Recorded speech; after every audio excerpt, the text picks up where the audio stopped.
Well, Ann Coulter, of course, a great columnist, best-selling author. You know, her Trump book, a big bestseller, In Trump We Trust. Now everybody's writing a Trump book, but this was the original, In Trump We Trust. And, of course, get her columns. Go to AnnCoulter.com, AnnCoulter.com. Ann Coulter, how you doing? Fantastic. How are you, Mark Simone? Very good. You got a big book signing tonight in Manhattan. I do. I think it's sold out, but... yeah, don't promote it again. Last time they had to move to a bigger room, then a bigger room. Now 1,000 people are watching it on TV somewhere else. And yes, but I have a special spot for you.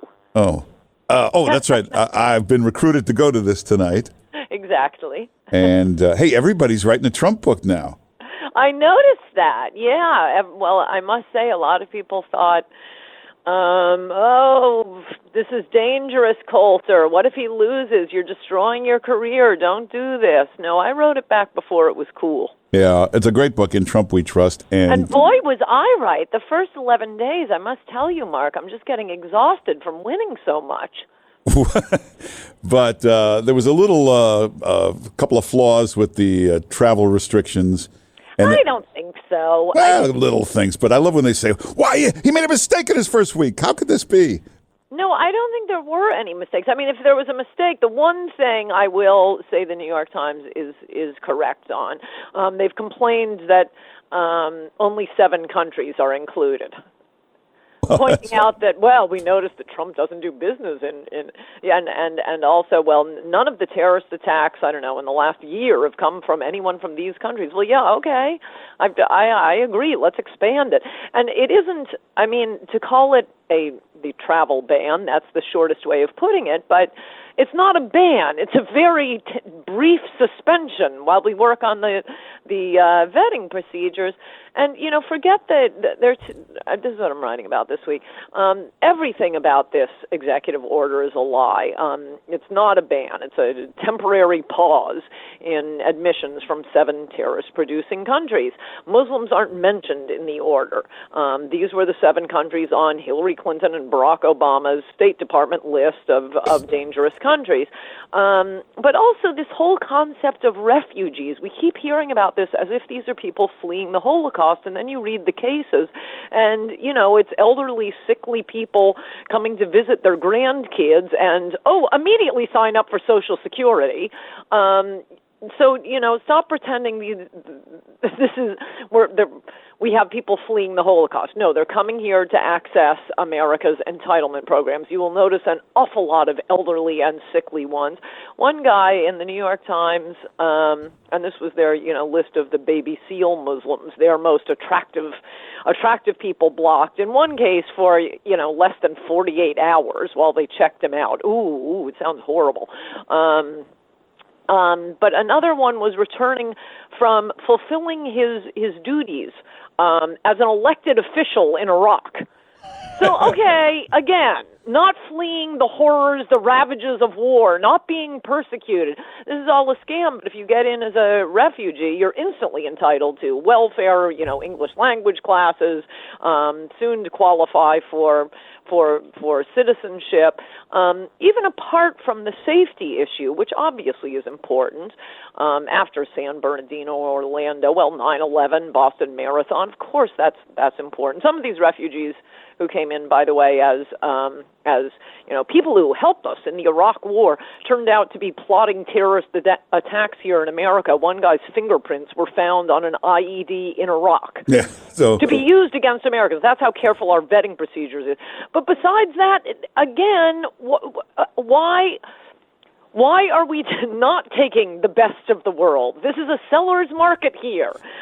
Forget the never committing terrorism. We don't want to bankrupt Social Security and Medicare either, and that's what most of the immigrants under any category, but most of all the refugees are coming in for. They want to sign up for Social Security and Medicare, retire in America, have all your health needs paid for. Hey, also, if you don't want to ever be held in an airport, this country's probably not for you anyway. Anytime you go anywhere, you're going to be held over in an airport.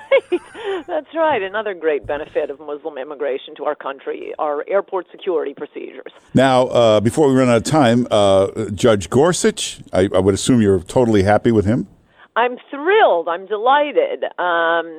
No, he's fantastic. He's obviously brilliant, and I mean, I do think it's important for people to remember as the hysteria comes around Judge Gorsuch, the Supreme Court isn't supposed to be deciding important policy issues for the nation.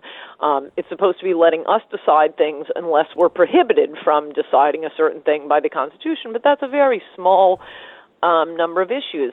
I mean, Scalia was right when he said we shouldn't have citizens marching on Washington to protest Supreme Court decisions. We're supposed to be deciding boring railroad cases.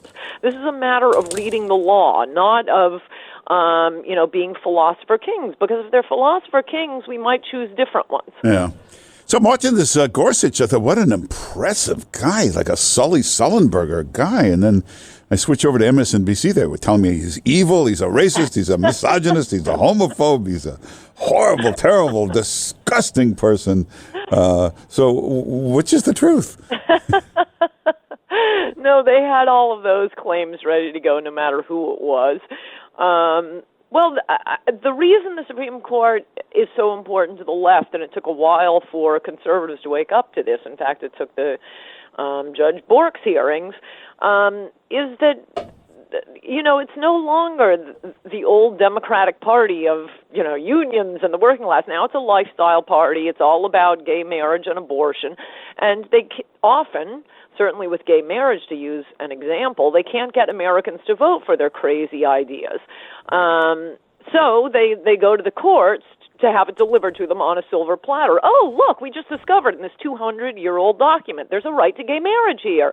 You never see conservatives doing that. Otherwise, I would insist on, they're discovering a right to much lower taxes, a right to free champagne for blondes, all kinds of great rights I could conjure up. But that isn't what conservatives do. So when you talk about an extreme conservative judge, what you mean is not going to behave as a philosopher king and start admitting or inventing rights for the things he wants. But listen, it's 2017. You have to accept gay marriage. Well, maybe, but can we vote? Nah, it's okay. Gay marriage is fine. Who am I to say? I'm not even for heterosexual marriage. But. Well, I promise you, that's a good point.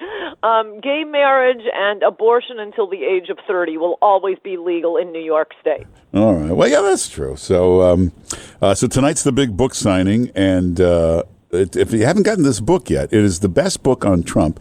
It's called "In Trump We Trust," and everybody. Short and fun. Yeah, now everybody's going to write a Trump book now, but this is the one to read, In Trump We Trust. And the new column is out tomorrow, right?